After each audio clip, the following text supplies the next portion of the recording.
Hi everyone, welcome to S T tutorials. तो बच्चों, मैं आपकी ट्यूटर। तो बच्चों, हम क्या देख रहे हैं? हम आपका 10th स्टैंडर्ड साइंस पार्ट 2 का फर्स्ट चैप्टर लर्न कर रहे हैं। ओके बच्चों, उसमें हमने हेरिडिटी, फर्स्ट चैप्टर कौन सा है आपका? हेरिडिटी एंड इवोल्यूशन है। ओके, अभी तक हमने आधा बहुत चैप्टर कवर कर लिया है। जिस बच्चों ने वो देखे नहीं, वो आप जाके लेक्चर देख सकते हो।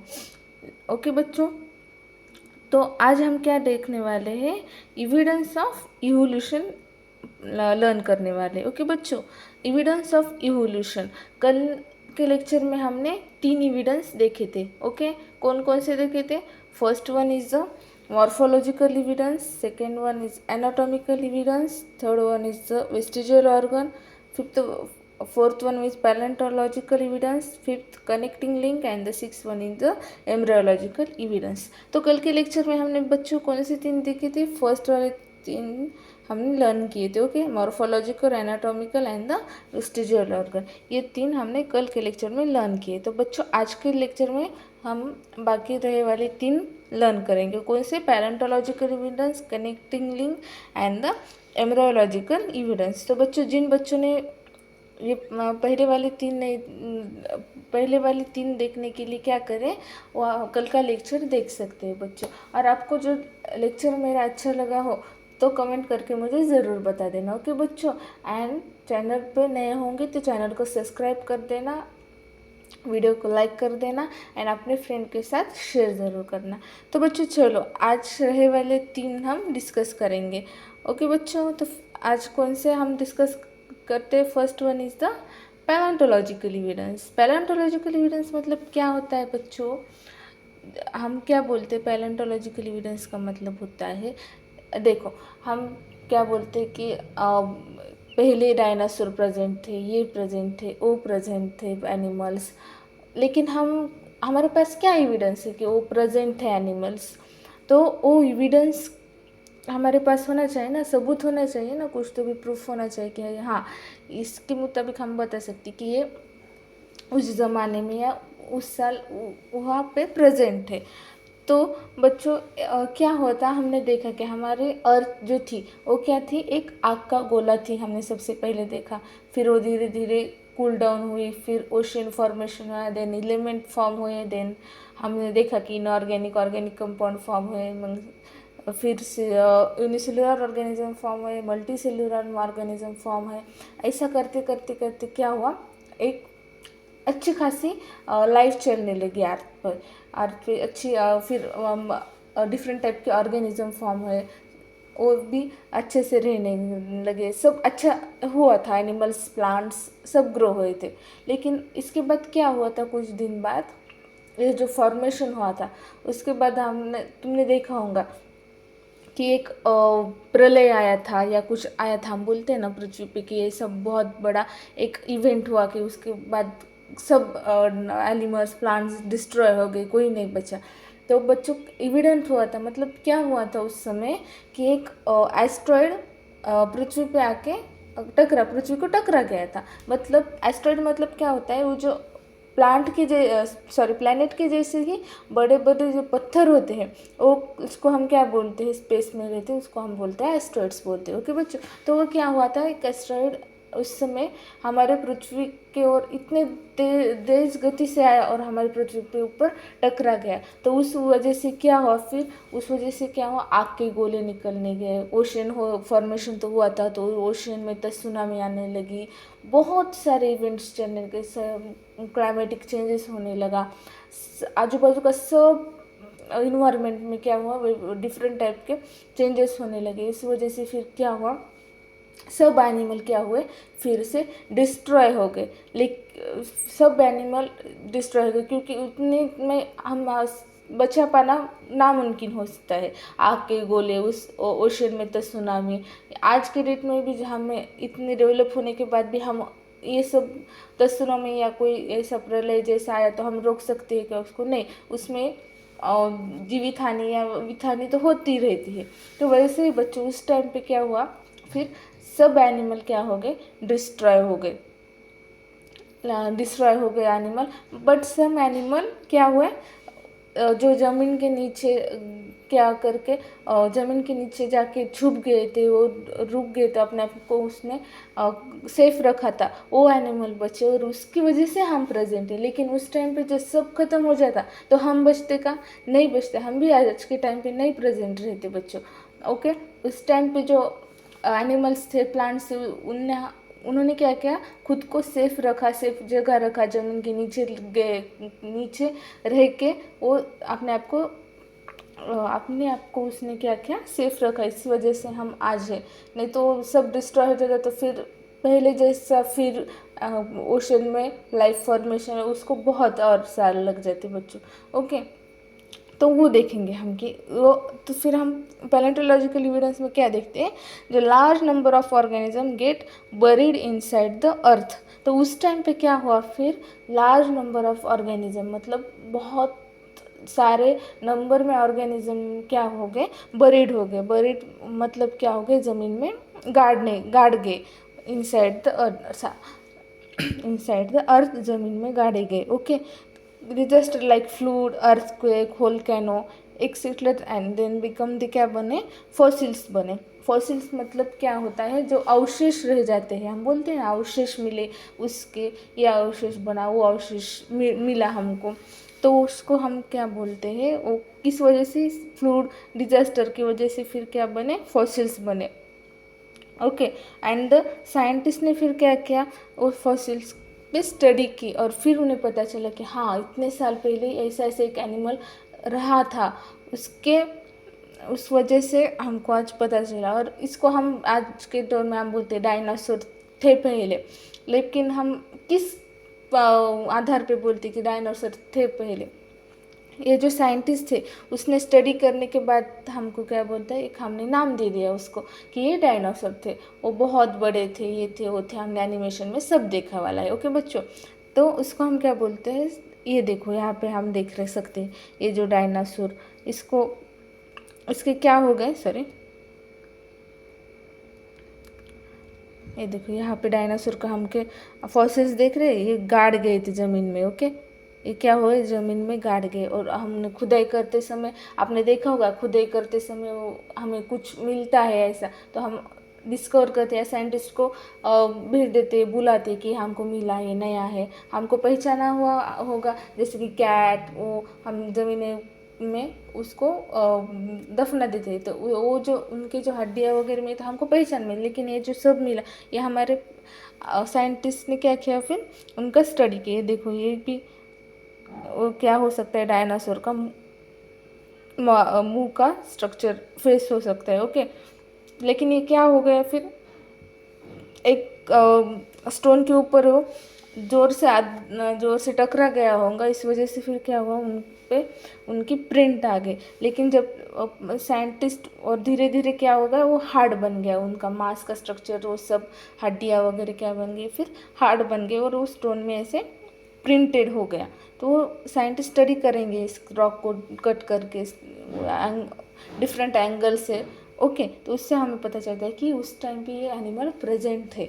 ओके बच्चों, देन देन ये देखो, ये मछली टाइप दिख रहा है आपको, नीचे दिख रहा है, ये देखो ये मछली का, तो कितने बड़ी मछली होंगे आज सबसे ज़्यादा फिश में हम देखेंगे तो कौन सी, शार्क फिश है, व्हेल है, ये सबसे बड़ी, ये तो उनसे भी बड़ी होंगी। ओके बच्चों, तो देन क्या है, carbon consumption of plants and animals stops after the death and only डिकिंग process of C14 occurs. तो बच्चों क्या होता है, हम सब देखते हैं कि कार्बन हम इनहेल करते हैं, कार्बन डाइऑक्साइड हम क्या करते हैं,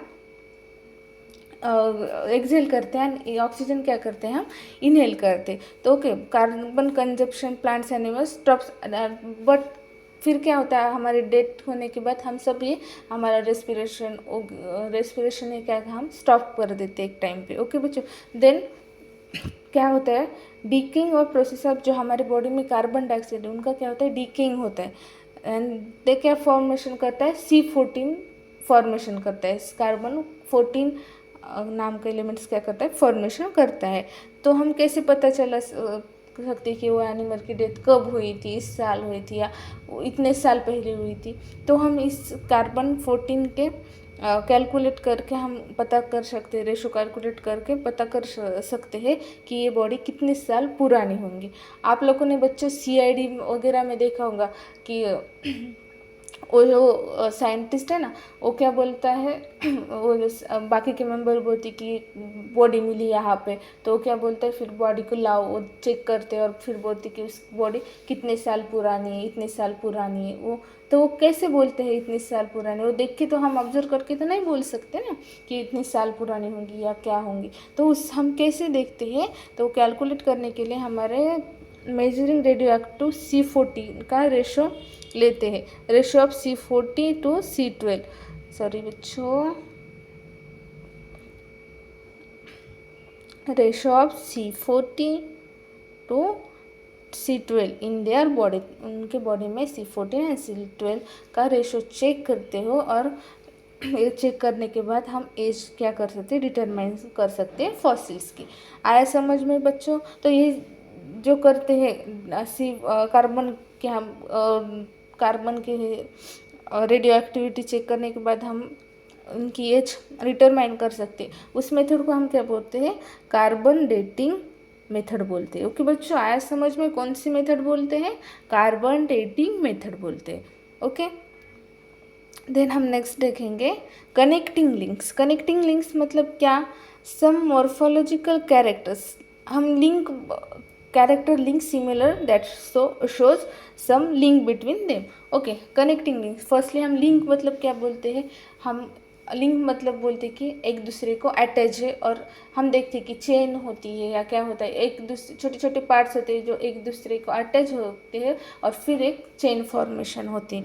वैसे ही हमारे में भी क्या होता है, सम मॉर्फोलॉजिकल कैरेक्टर्स, हमने देखा कि morphological character look similar and that shows some link between them. Morphological character देख के हम बता सकते हैं कि उनमें उनमें कुछ तो कनेक्टिंग लिंक है। जैसे हमें घर में भी हम देखते हैं कि हमारे भाई बहन हो दो, तो वो सिमिलर सम कैरेक्टर दिखते हैं, सम के कलर सेम होते हैं या फिर फेस सेम होता है, बॉडी स्ट्रक्चर, तो उससे हम बोलते हैं कि आप उसके भाई हो क्या, आप उसकी बहन हो क्या। ये सब हम कैसे बोलते हैं, हम मॉर्फोलॉजिकल कैरेक्टर देख के बोल सकते हैं, और हम क्या करते हैं फिर कनेक्ट करते हैं एक दूसरे को एंड बिटवीन देम। ओके, तो hence the called the connecting link, इसको क्या बोलते हैं, हम कनेक्टिंग लिंक बोलते हैं बच्चों। क्या है समझ में? इसके एग्जाम्पल हम देखेंगे बच्चों। इसके एग्जाम्पल फर्स्ट क्या है, पेरिपेटस। पेरिपेटस ये देखो, यहाँ आपको देख रहा है पेरिपेटस, ये नीचे वाला,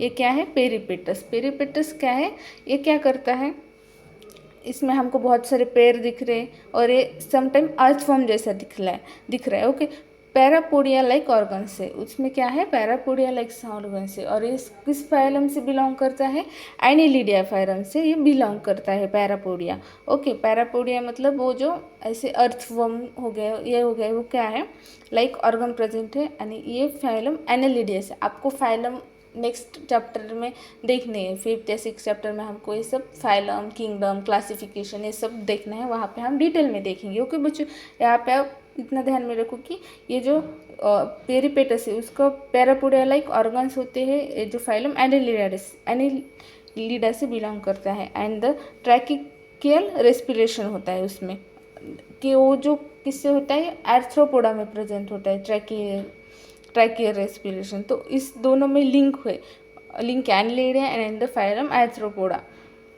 तो हम बोल सकते हैं कि Peripatus linked between the Annelida and Arthropoda. Okay बच्चों, their same connecting link between Annelida and the Arthropoda. Then the second one is the lungfish. Lungfish perform respiration and link between fish and amphibians। हम सब ने देखा है कि fish respiration किससे करती है, गिल्स से क्या करते हो, ऑक्सीजन हो या ऑक्सीजन क्या करते हैं, इनहेल करते हैं। ओके बच्चों, लेकिन ये जो लंग फिश होती है उनमें क्या प्रेजेंट रहता है, लंग प्रेजेंट रहते हैं and perform respiration like a human beings, जैसे हमारे जैसा। तो हम बोल सकते हैं कि हम और उनमें क्या है, connecting link between fish and amphibians. Okay, ये हो गया। Then the last one example क्या है, duck billed platypus, duck bill platypus. ये क्या है? Egg likes reptiles. ये क्या है? रेप्टाइल्स है। एक क्या लेज करता है? एग लेज करता है, लाइक रेप्टाइल्स। रेप्टाइल्स के जैसे क्या करता है? एग लेज करता है। जैसे हमने देखा मुर्गी होगी, मुर्गी क्या देती है? एग्स देती है। लेकिन ये क्या है? डक है एंड मुर्गी एग देती है, लेकिन उसमें फिर क्या प्रेजेंट है? मैमरी ग्लैंड प्रेजेंट है, लाइक मैमर्स। जैसे हमने देखा गाय भैंस का क्या होता है उसमें, बट वो डायरेक्ट अपने जैसे ऑर्गन को बर्थ के टाइम वो हमारे जैसे मतलब उसके जैसे ही एक ऑर्गेनिज्म फॉर्मेशन करता है। वो अंडे या एग्स वगैरह लेस करते हैं क्या? नहीं करते। और उसमें फिर क्या प्रेजेंट रहता है? मैमरी ग्लैंड्स प्रेजेंट रहते हैं। ओके बच्चों, लाइक तो उसमें हम बोल सकते हैं कि डक बिल्ड प्लेटिपस में क्या होता है, डक कि वो एग्स रेप्टाइल के जैसे एग्स भी लेस कर ले और उसमें मैमरी ग्लैंड्स भी प्रेजेंट है मैमल्स के जैसे। तो हम बोल सकते हैं कि इन दोनों में क्या है? लिंक है एक दूसरे से, एक कनेक्टिंग लिंक्स हो सकते, बोल सकते हैं इसको हम। ओके बच्चों, आया समझ में? तो ओके, हम अब लास्ट वाला देखेंगे। Last is the embryological evidence. Embryological evidence मतलब हम सब ने देखा होगा। ओके, एम्ब्रियो मतलब क्या है, आपको पता है क्या? एम्ब्रियो मतलब क्या होता है? जब मेल एंड फीमेल के जो स्पर्म एंड एग जो क्या होते हैं एक साथ आ जाते हैं, तब क्या फिर फॉर्मेशन होता है? जाइगोट फॉर्मेशन होता है। फिर जाइगोट फॉर्मेशन से क्या बनता है? एम्ब्रियो फॉर्मेशन होता है। इसको हम बोलते हैं एम्ब्रियो बोलते हैं इसको। The study of embryo and its development stages of various vertebrates. ये क्या है? सब वर्टिब्रेट्स के एम्ब्रियो प्रेजेंट है। आप नीचे का मत देखो, ऊपर का देख। फर्स्ट स्टेज देख के आप बोल सकते हैं क्या उसमें क्या क्या है? वो कौन सा एनिमल है या कौन से एनिमल का एम्ब्रियो आप बता सकते हैं? नहीं बता सकते, क्योंकि सब ऊपर के फर्स्ट स्टेज में से एम्ब्रियो क्या दिख रहे हैं? सिमिलर दिख रहे हैं आपको। ओके बच्चों, तो हम इससे कनेक्ट कर सकते कि देखो फर्स्ट स्टेज में तो सब सेम दिखते हैं, लेकिन सेकंड एंड थर्ड स्टेज में आने के बाद हम उनमें डिफरेंस बता सकते हैं कि ये है और ये है। Okay, all embryo shows major similarities at the earlier stage and then these similarity decrease gradually. हमने देखा कि फर्स्ट स्टेज में क्या दिख रहे? सेम दिख रहे हैं। हम डिफरेंस कर पा रहे हैं क्या? नहीं कर पा रहे। लेकिन जैसे जैसे ग्रेजुअली सेकेंड या थर्ड स्टेज होती है तो उसमें हम क्या फिर डिफरेंस कर पा रहे हैं कि ये फिश है, ये सैलेंडर है, ये टॉर्टोइज है, ये चिकन है, then pig, cow, rabbit and man. तो this similarity shows this animal must have the common origin. इससे हम बता सकते हैं कि ये क्या है? उनके एंसेस्टर सेम होंगे और एक कॉमन ओरिजिन से बिलोंग करते हैं। ओके बच्चों, आया समझ में? तो हमने 6 एविडेंस देखे हैं। उसमें हमने फर्स्ट वन कौन सा देखा? Morphological evidence. सेकेंड वन कौन सा देखा? Anatomical. Third one is the vestigial organ. Fourth one is the palaeontological evidence. Fifth one is connecting links and the last one is the embryological evidence. Okay बच्चों, आया समझ में? तो video अच्छी लगी हो तो वीडियो को लाइक ज़रूर कर देना और कमेंट करके मुझे ज़रूर बताना आपको वीडियो कैसी लगी, और अपने फ्रेंड के साथ ज़रूर शेयर करना एंड चैनल को सब्सक्राइब कर देना, क्योंकि मैं आपके लिए ऐसे ही और इंटरेस्टिंग वीडियो लाती रहूँगी। ओके बच्चों, थैंक यू।